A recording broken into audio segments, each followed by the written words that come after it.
স্বাধীন ফিলিস্তিন রাষ্ট্রের দাবিতে গাজায় হামলা বন্ধে ও সারা বিশ্বের ছাত্র আন্দোলনের সংহতি জানিয়ে দেশের বিভিন্ন জেলাতেও পদযাত্রা ও বিক্ষোভ সমাবেশ করেছে ছাত্রলীগ। সকালে ফিলিস্তিনের পতাকা নিয়ে পদযাত্রা করেন তারা। এ সময় বর্বর হামলা তীব্র নিন্দা জানিয়ে ফিলিস্তিনিকে স্বাধীন রাষ্ট্রের সমমর্যাদা দেওয়ার দাবি জানান তারা।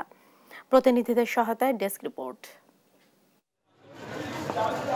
স্বাধীন ফিলিস্তিন রাষ্ট্রের দাবি, গাজায় হামলা বন্ধে ও সারা বিশ্বে ছাত্র আন্দোলনের সংহতি জানিয়ে সোমবার সকাল থেকে দেশের বিভিন্ন জেলায় পদযাত্রা ও বিক্ষোভ সমাবেশ করে ছাত্রলীগ।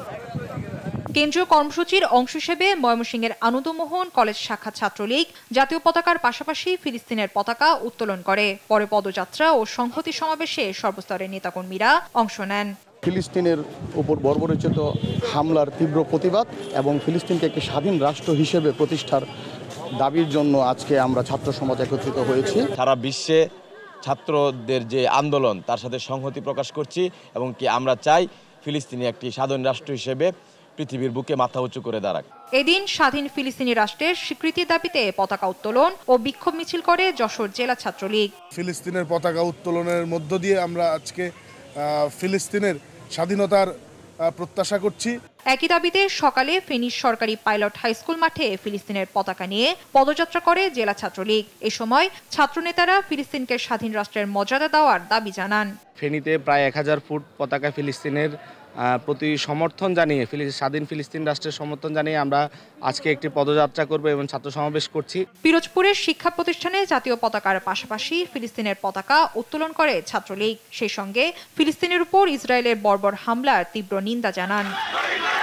এদিকে চট্টগ্রাম মহসিন কলেজ থেকে একটি বিক্ষোভ মিছিল বের করে ছাত্রলীগের নেতাকর্মীরা। তবে মিছিল শেষে তুচ্ছ ঘটনাকে কেন্দ্র করে সংঘর্ষ জড়ায় চট্টগ্রাম মহসিন কলেজ ছাত্রলীগ ও কক্সবাজার থানা ছাত্রলীগের নেতাকর্মীরা। বেলা 12:30 দিকে শুরু হওয়া এই সংঘর্ষ জড়ে টানা 20 মিনিট। এতে পথচারী সহ 12 জন আহত হন। জানা যায়, ফিলিস্তিনের কর্মসূচিতে যেতে গাড়ি ভাড়া করা নিয়ে দুই গ্রুপের সংঘর্ষ হয়েছে। পরে চকবাজার থানা পুলিশ ঘটনাস্থলে এসে পরিস্থিতি নিয়ন্ত্রণে আনে। এছাড়া পটুয়াখালী, নাটোর, সাতক্ষীরা সহ সারা দেশেই ফিলিস্তিনের পক্ষে মিছিল সমাবেশ করে ছাত্রলীগ। শুভশ্রী রায়, নিউজ ডেস্ক, দেশ টিভি।